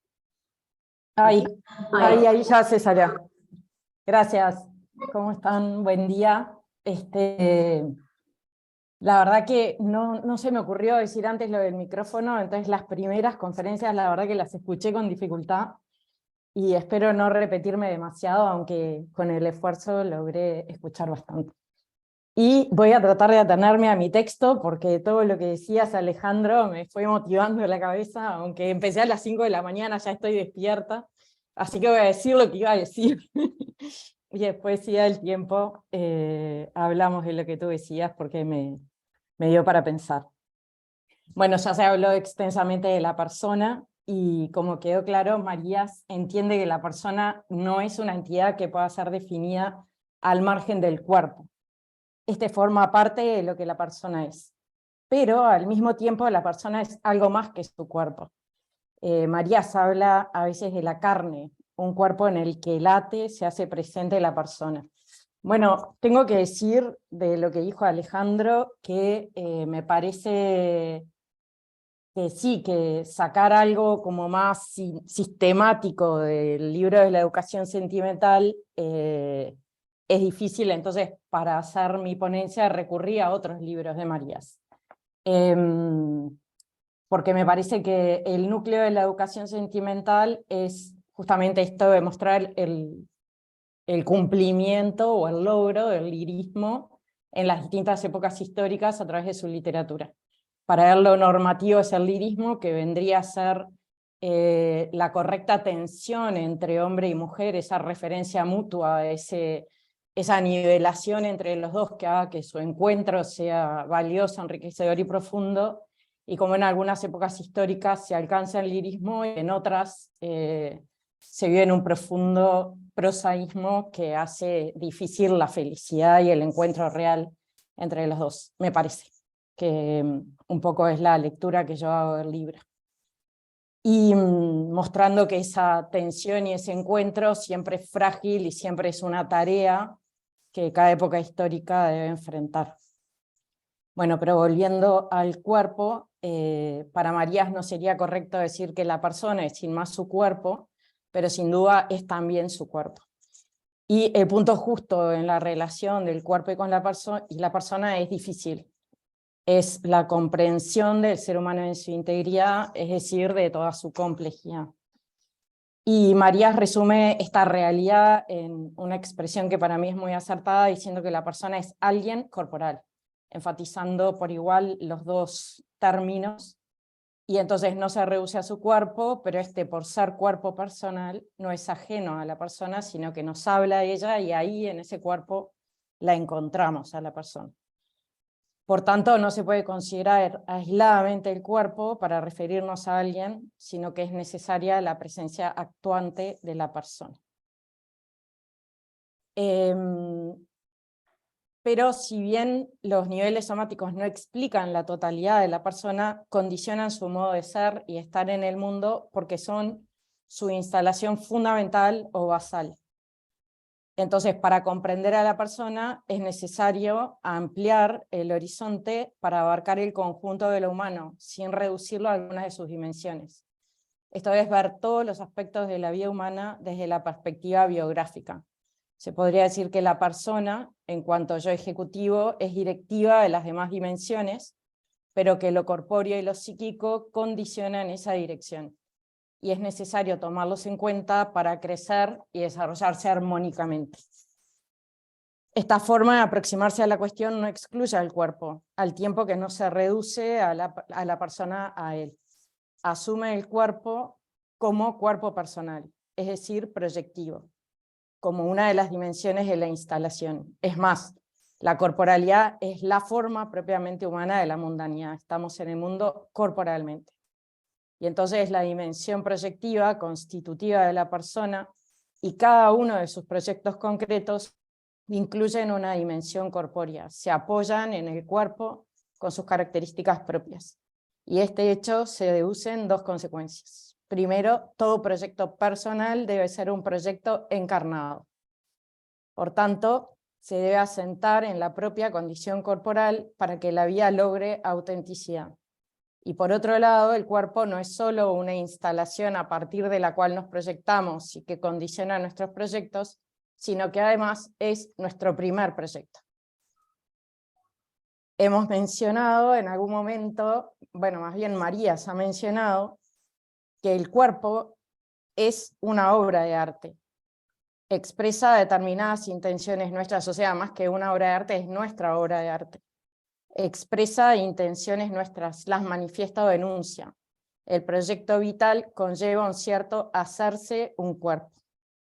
Y debemos llevar a plenitud nuestra vida también en su dimensión corporal. Es decir, no se trata de inventar un cuerpo, sino de desarrollar al máximo las posibilidades de nuestro cuerpo. Y esto me interesa destacarlo porque es evidente que Marías concibe la condición sexual, que es la primera instalación corpórea para él, afecta al mismo núcleo de la persona y a su proyección, y además tiene su manifestación en sus características orgánicas y en las psíquicas. Es alguien corporal, una realidad antropológica, no meramente anatómica, fisiológica o psicológica. Y entonces en antropología metafísica y todavía más en La mujer y su sombra, se detiene a considerar consecuencias biográficas de las características propias de un cuerpo de mujer o de un cuerpo de varón. Y resalta cuáles proyectos hay implícitos en uno u otro. Y lo que se quiere decir con esto es que la dimensión corpórea tiene consecuencias a nivel psicológico y que propone también algunos proyectos diferentes para el varón y para la mujer. Y en este sentido, la complementariedad de los cuerpos en orden a la generación, que es una de las cosas, de los aspectos que él resalta como proyectos en el cuerpo del varón y en la mujer, esta complementariedad de los cuerpos manifiesta ya desde la dimensión biológica la menesterosidad de cada uno de ellos. Entonces, considerar a la persona humana de carne y hueso, que es una expresión que también es querida para María, se usa en varias oportunidades, desde su dimensión biográfica, implica la consideración de su instalación como persona varón o persona mujer, que se proyecta antes que nada hacia el otro sexo y en él descubre su propia condición.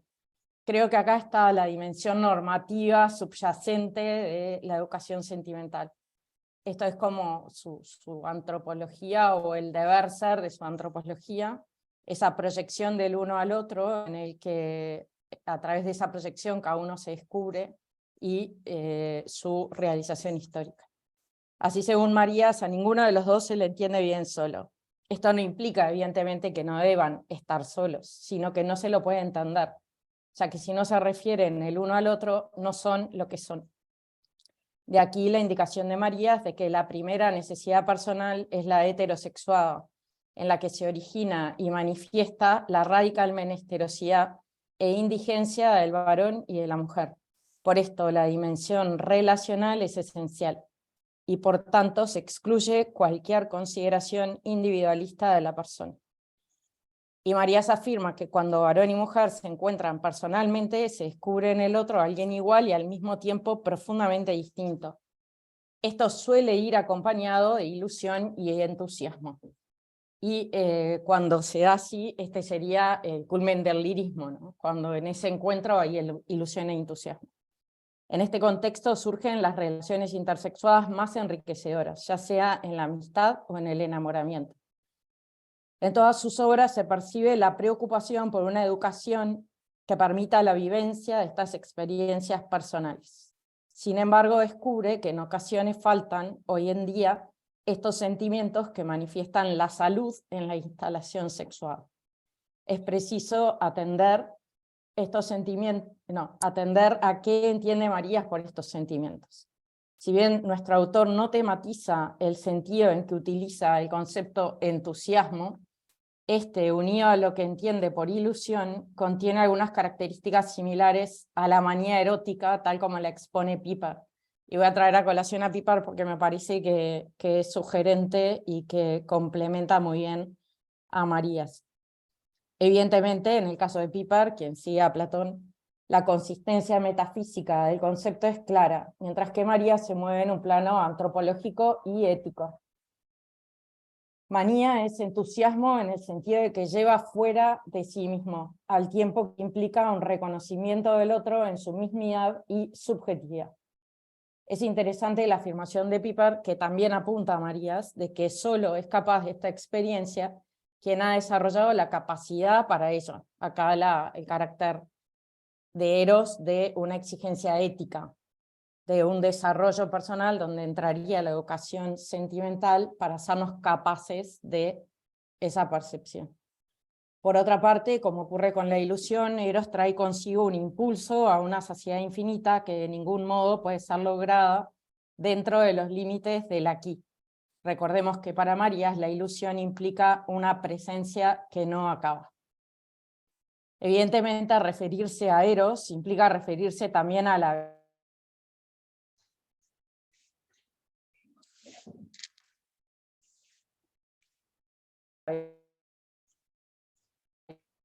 belleza a la que Eros aspira. Más aún, esta belleza evidentemente no es solo corporal. Es posible distinguir una belleza de afuera hacia adentro y otra de adentro hacia afuera. La primera, la belleza de afuera hacia adentro, obviamente tiene mucho que ver con el cuerpo, aunque obviamente no son incompatibles. Y constata María ya en el año 80 que cada vez es más posible alcanzarla con medios técnicos. En principio no abarca además todas las etapas de la vida, aunque es cierto que hay mujeres mayores que mantienen una belleza externa, lo habitual es que disminuya con la edad. Pero es posible encontrar en etapas avanzadas de la vida esa otra belleza, de dentro a afuera, proveniente de la felicidad y el proyecto de vida alcanzado y mantenido. En este caso, en la belleza exterior, resplandece una riqueza que tiene su fuente en la intimidad de la persona. Y todo lo que decía Alejandro de la imagen de la mujer sobre sí misma, me parece que tiene su lugar acá, ¿no? En esa posibilidad de una belleza de dentro hacia afuera, de una comprensión profunda que la mujer tenga de sí misma y de su valor. Actualmente es frecuente confundir la sexualidad con la totalidad de la cuestión sexuada. En una atracción puramente sexual, el cuerpo tiene relevancia sobre otras dimensiones de la persona, y esto podría favorecer una consideración estética también de la mujer de sí misma, excesivamente centrada en lo corporal y externo. Dice Marías con gracia, algunas veces una belleza plástica, hoy en día literalmente. Pero una belleza solo externa, sin un interior rico, una vez contemplada está ya vista y es fácilmente intercambiable. No se puede renunciar totalmente a la dimensión personal en la consideración de la belleza, por lo tanto existen grados y variaciones, no solo de una sociedad a otra, sino también entre las personas concretas. Y por eso, de vuelta, como siempre dice, que sería interesante ver cómo se da en cada lugar y momento concretos. De ahí que tiene varios libros históricos, como este que estamos tratando. Y dice qué tipo de belleza se estima en cada momento, cuánto se hace valer, cómo se ejerce su poder, en qué se usa el dinero, el tiempo, el esfuerzo. Es decir, qué idea de belleza tiene la primacía. Es importante resaltar que las características biológicas son tan solo un punto de partida, si bien fundamental, en el sentido literal de la expresión, para los proyectos libres y personales. En este sentido, se puede decir que lo humano está definido primariamente por sus posibilidades y sus pretensiones. Resulta llamativo que el impulso que ha tenido la cultura del cuerpo en nuestro tiempo, al punto de que existe un negocio del cuerpo que va desde las clínicas de adelgazamiento hasta los centros de cirugías estéticas y otros medios para ajustarse al cuerpo que se debe tener. Incluso en ocasiones la apariencia del cuerpo constituye en sí misma un aspecto fundamental del proyecto de algunas mujeres. Existe un riesgo en esta actitud. La sociedad actual con frecuencia impone unos cánones rígidos acerca de las características que debe tener un cuerpo perfecto, lo que conduce a una falta de autenticidad de muchas mujeres, ya que en este ideal no se tiene en absoluto en cuenta la diferente constitución, edad, trabajo, en definitiva la biografía personal. La belleza del cuerpo de la mujer ha sido en general menos natural que la del varón, pero actualmente hay una tendencia masculina al recurso a elementos artificiales para prolongar el atractivo de la juventud. Es posible que esto también se deba al énfasis en la dimensión sexual sobre la sexuada, que ha conducido al varón a un esfuerzo en relación a la apariencia de su cuerpo y a la mujer a atender especialmente a su belleza externa por sobre su riqueza interior. En efecto, comienzan a aparecer cánones de lo que debe ser el cuerpo masculino y un negocio rentable en este aspecto. Más importante es la belleza de dentro hacia afuera, por lo menos para María, y aquí es donde aparece en este desarrollo es donde aparece realmente la posibilidad del lirismo. En todo lo anterior terminaríamos cayendo en un prosaísmo, en una falta de tensión verdadera hacia la persona del otro y hacia un descubrimiento también de la propia persona. La belleza de dentro hacia afuera proviene del interior y se trasluce o resplandece también en el cuerpo, especialmente en el rostro. La belleza es decisiva, pero en la medida en que no es meramente formal, la que cuenta y de manera esencial es la propiamente personal, la que consiste en el resplandor de la persona. Marías afirma, siguiendo en este punto a Ortega, que la belleza es la primera exigencia de una mujer. En efecto, este autor, Ortega, entiende que la belleza de la mujer es la expresión más visible de esa pretensión que es la mujer como mujer. Sería el correlato de la Andrea en el varón. En este sentido se puede decir que hay algo que sostiene esa belleza, una fuerza interior que se derrama en las facciones y las hace vivir. Desde allí se extiende al cuerpo, que es de ese rostro. A diferencia de una belleza solo corpórea, esta nace de una intimidad y un proyecto, que en la medida en que sea rico se expresa en una belleza abierta, en cierta forma interminable, que invita a un conocimiento más profundo. Dice Marías en Breve Tratado de la Ilusión.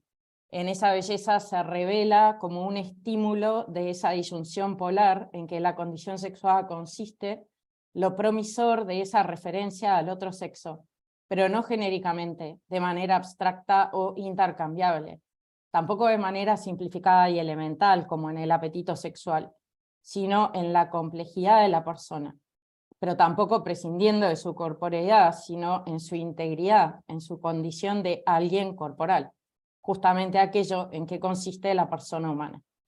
Y creo que esta cita invita a leerla 2 o 3 veces porque habla de muchas cosas mostrando lo que es la complejidad del ser humano en esa tensión y desafío de esa integración cuerpo-persona.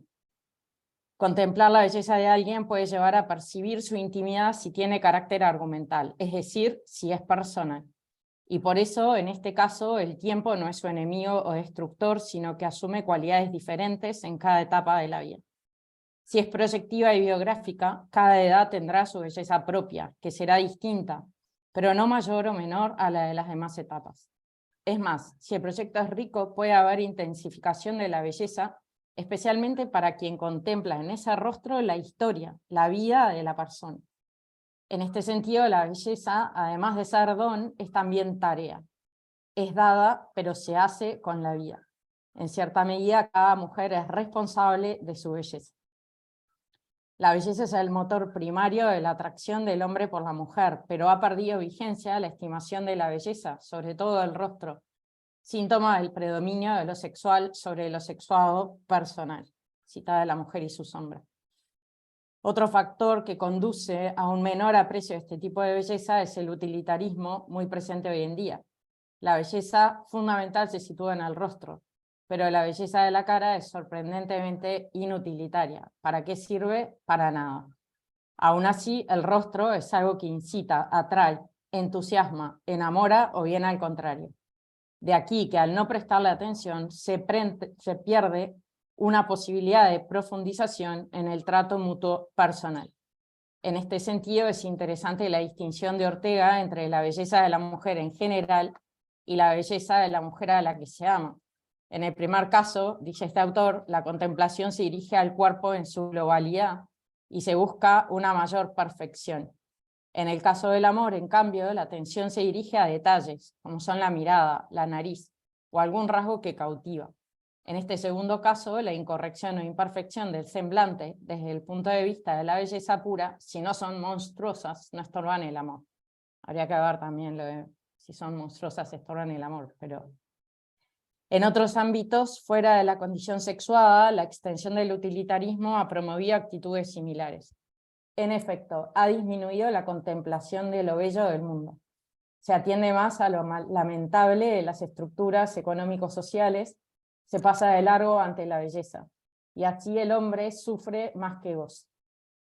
En este sentido, señala Marías, se ha generalizado el despego, incluso el desprecio, el olvido de la belleza, el subrayado de los aspectos negativos. De ahí la propensión a ensuciar el mundo, mancillarlo, destruirlo, incendiarlo. La supuesta preocupación por la naturaleza adopta muchas veces un carácter de beatería abstracta, conciliable con un desprecio de la realidad concreta. Esto el libro lo escribió en el año 80, creo que bueno, hemos seguido en esta línea que ahora se va despertando un poquito más la conciencia de ecología. En el caso del varón, la belleza no tiene una importancia paralela a la de la mujer, no suele ser el móvil principal de la atracción. Marías entiende que cuando el interés es por la persona, en el varón atrae la gravedad, aunque la belleza es también en él una dimensión a tener en cuenta. En cuanto a persona, es evidente que tiene también una belleza derivada de la riqueza de sus proyectos que lo hace más o menos atractivo y valioso. Es por tanto trascendente atender a las vigencias sociales en nuestra época, para ver en qué situación estamos y dónde hace falta poner un énfasis.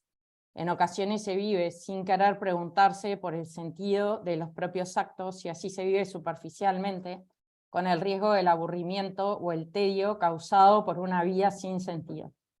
Vale la pena ayudar de modo particular a los jóvenes a descubrir las posibilidades de la vida y brindarles herramientas para que las suyas puedan ser ricas y profundas. Como bien señala Marías, una educación sentimental permite un desarrollo y una manifestación auténtica de los sentimientos. Afirma Marías, la afectividad, el mundo de los sentimientos, es el envolvente de la vida, siempre que no olvidemos que ésta puede existir en condiciones de extremada desnudez, pero que ello significa una gravísima privación, una decadencia de sus dimensiones esenciales. Esta educación no se limita a lo que tiene que ver con las relaciones intersexuadas, pero es evidente que tiene especial relevancia en esta cuestión. Creo que son muy esperanzadoras las palabras de Marías referidas al amor, que están en la educación sentimental. El peligro está en que se pueda decir con Antonio Machado, tengo en moneda de cobre el oro de ayer cambiado. Pero siempre se puede hacer la operación inversa y trocar el cobre por una resplandeciente moneda de oro. En esto consiste la educación sentimental. Muchas gracias.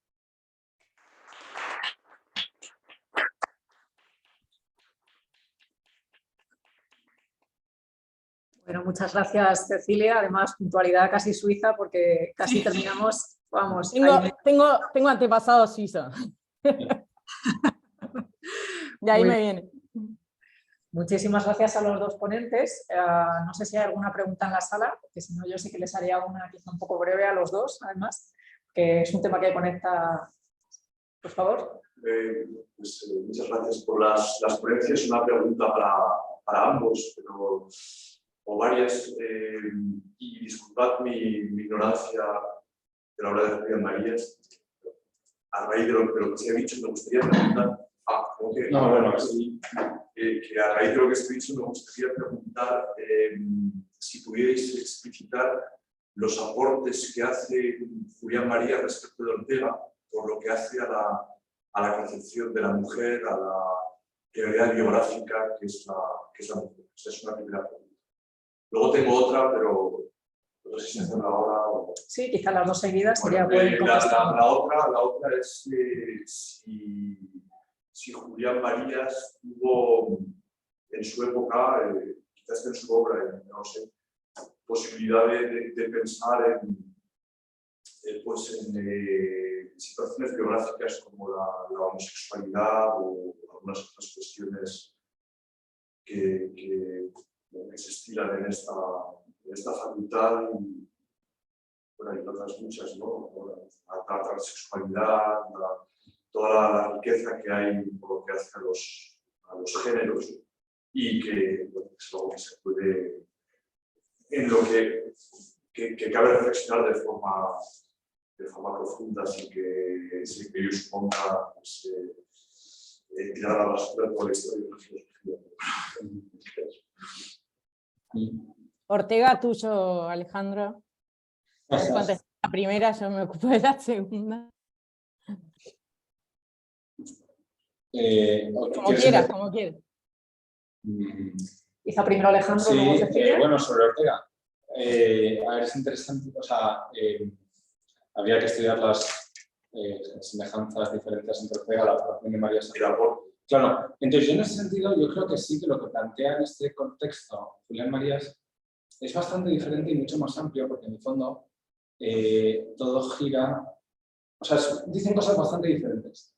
Y es cierto que Ortega lo desarrolla, ¿no? En muchos ensayos recogidos en ensayos sobre el amor y todo esto, estudios sobre el amor y luego cuando habla del modelo de la mujer. Lo que pasa es que y Julián Marías sí, sobre todo lo que lo desarrolla es la idea de la condición sexual y de las instalaciones y, claro, lo que llama Julián Marías la estructura empírica, que es una dimensión de un carácter mucho más antropológico de lo que planteó Ortega, digamos, cuando habla de la mujer, casi más que de la mujer, de lo que habla es, no, más de la condición sexual. Entonces, habla de la feminidad en el sentido como afecta al varón.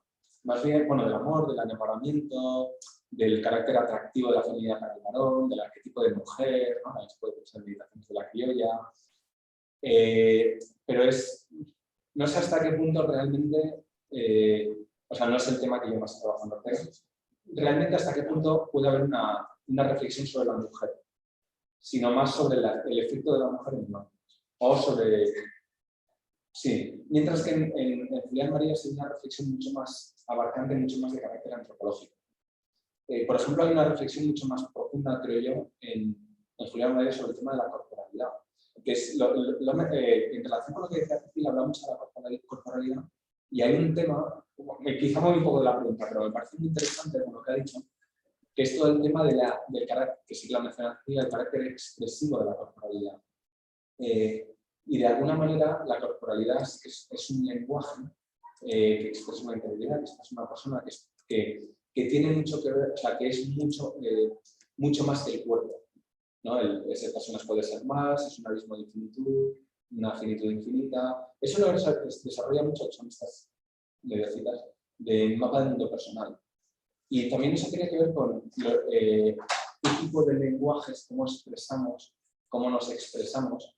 Y hay todo un tema del lenguaje de la corporalidad, el lenguaje corporal, cómo nos expresamos, que tiene mucho que ver. O sea, que es muy interesante y que, por ejemplo, tiene que ver con lo que ha dicho Cecilia de, claro, podemos simplificarnos demasiado, también en cómo nos expresamos. Entonces, claro, hay, digamos, la reflexión de Julián Marías está encuadrada en una reflexión, un panorama muchísimo más amplio que Ortega. Entonces, en ese sentido, yo, lo que dice Julián Marías sobre la mujer y sobre la condición sexual, yo creo que sí que es bastante diferente y, digamos, es una elaboración, una reflexión muy despegada y mucho más allá que lo que hace Ortega. Precisamente por eso, por el carácter o por las reflexiones de carácter más antropológico. Sí, Ortega también habla del cuerpo, ¿no? Lo que pasa es que no del cuerpo sexual, Claro. o solo implícitamente del cuerpo masculino, pero Claro. en el hombre y la gente, o en vitalidad Sí. del espíritu, en la expresión del fenómeno Sí. cósmico. Sí. Pero lo que es muy interesante es que quizá habría que hacer un paralelismo, sería interesante hacerlo, Sí. entre la crítica que le hace Derrida a Heidegger en su libro Claro. Geschlecht, donde Sí.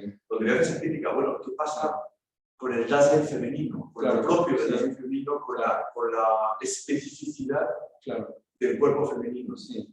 Y este aporte de María es... Sí, y en lo que dices, o sea, es cierto que Ortega menciona la corporalidad. Lo que pasa es que, por ejemplo, donde la menciona la de la serie antes, ¿no? El estado de vitalidad en el espíritu, igual que este es un fenómeno cósmico, me parece que no tiene mucha continuidad en su obra posterior. Finales son los años 20, influjo del severismo, el vitalismo, Simmel, pero no lo prosiguen mucho. El hombre y la gente. Y en el hombre y la gente tampoco tiene tanta importancia, porque no tiene un carácter antropológico. Entonces, en ese sentido, me parece que lo que hace María es mucho más. O sea, en Ortega está... Y entonces, en relación con la otra pregunta, es cierto que yo a veces también, yo me acuerdo que hace unos años también por la pandemia, porque cambié las clases y de una asignatura me basé en enseñar sobre mapa del mundo personal y los alumnos sacaban mucho este tema porque no entendían el enfoque de la homosexualidad, de la diferencia. Entonces, tampoco, o sea, es un tema muy complejo y yo tampoco o sea, no tengo... Pero a mí me parece uno de los aspectos que de Julián Marías tampoco, o sea, me parece, digamos, en cierto sentido cuestionable, es que a veces, en algunas cuestiones, me parece que simplifica un poco en cierto sentido.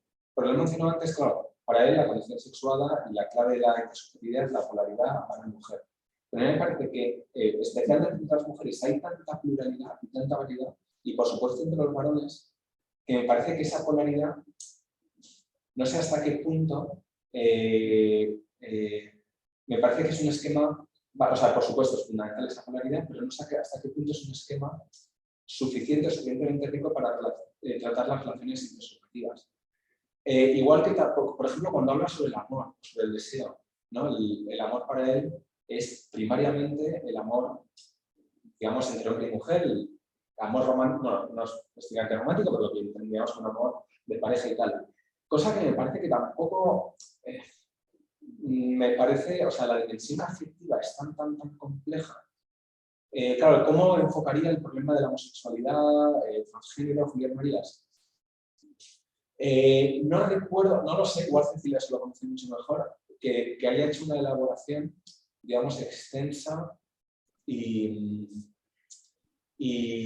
o sea, una digamos, respuesta. O sea, sí que de vez en cuando hace menciones como muy de pasada. Pero es en la época de Ortega, bueno, sí estaba presente, pero no tanto. Pero claro, el problema de o sea, el problema de la reflexión sobre la homosexualidad es que ahí se mezclan muchas cuestiones, ¿no? También, ¿cuál es la imagen que tenemos en nosotros? Claro, también el peso de la biología, el peso del cuerpo biológico, qué imagen tenemos en nosotros mismos.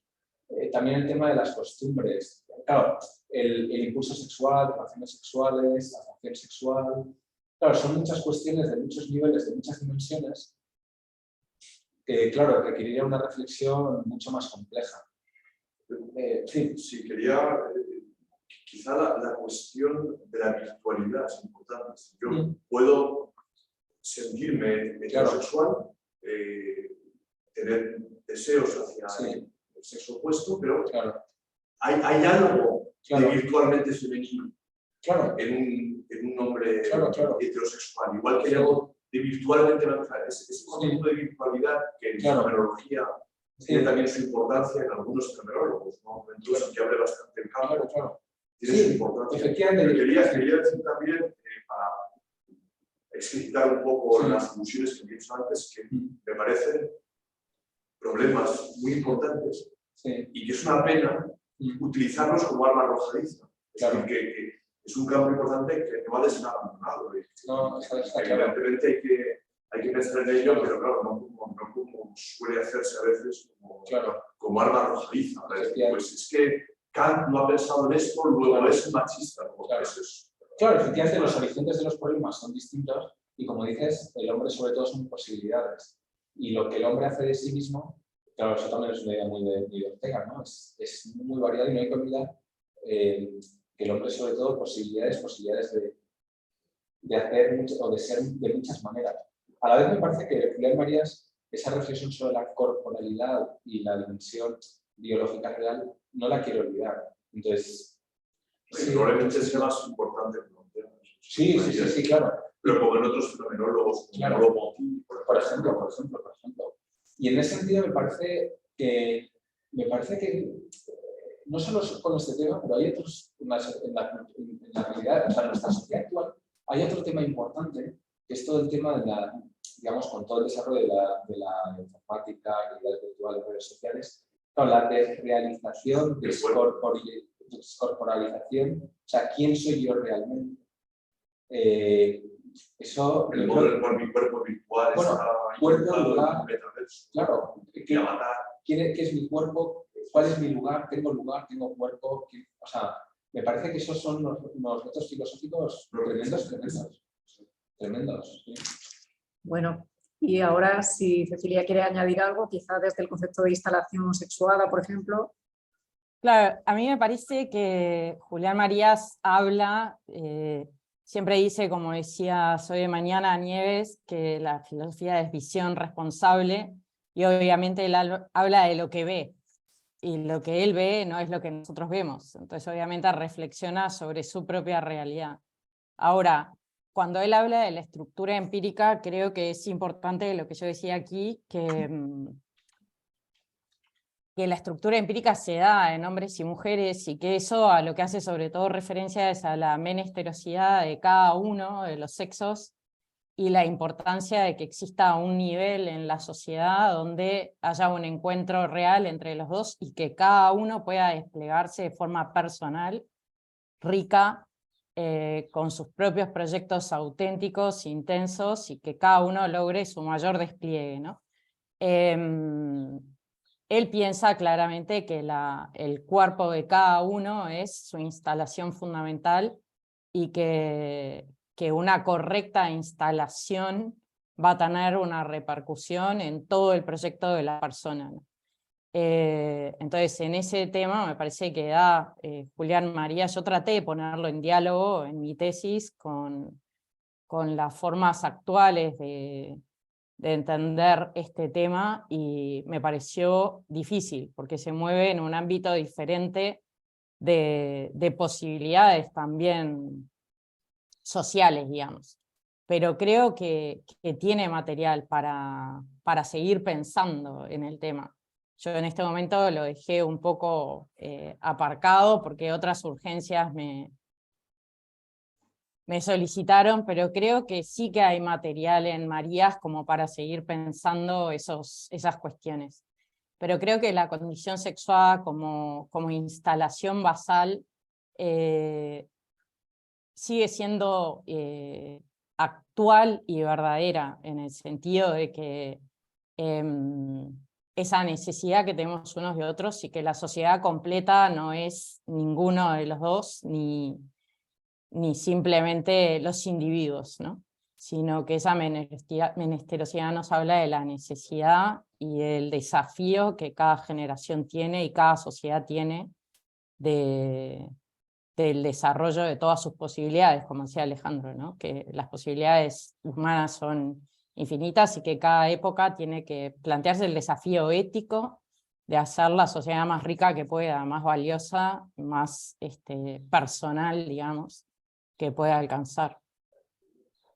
¿Y qué sería entonces una instalación incorrecta?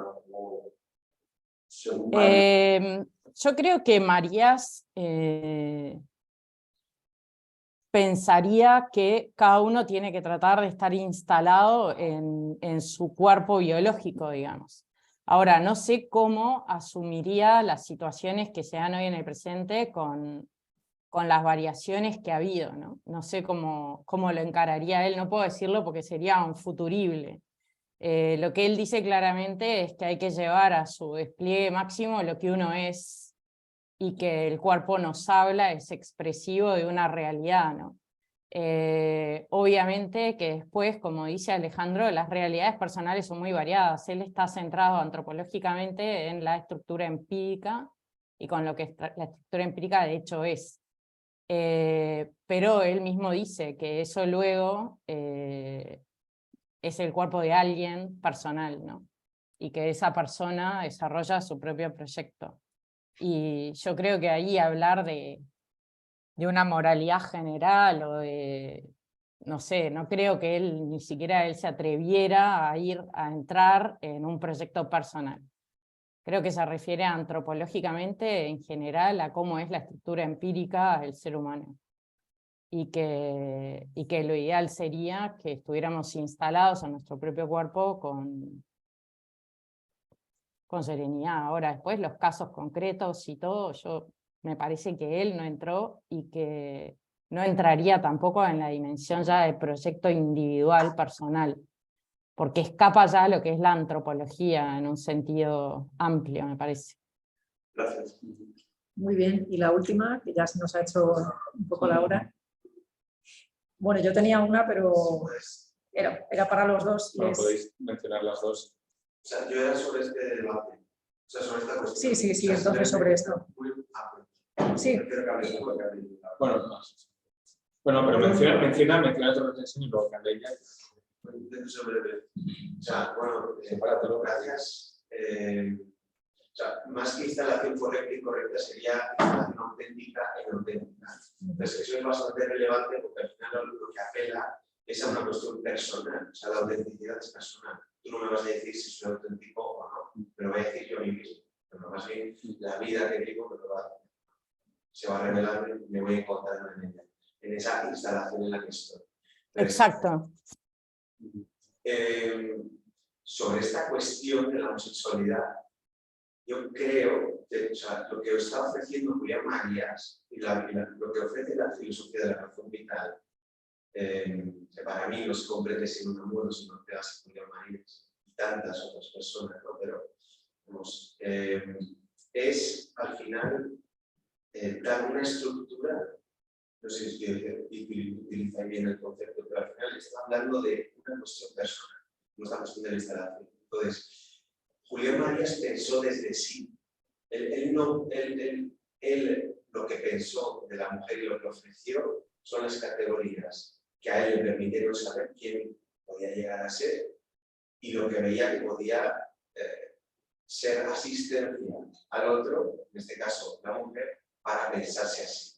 Pero él a lo que estaba pidiendo constantemente, creo, ¿no? Es que, bueno, que es lo que decía Nieves al principio, que la mujer tenía que hacer su propia filosofía.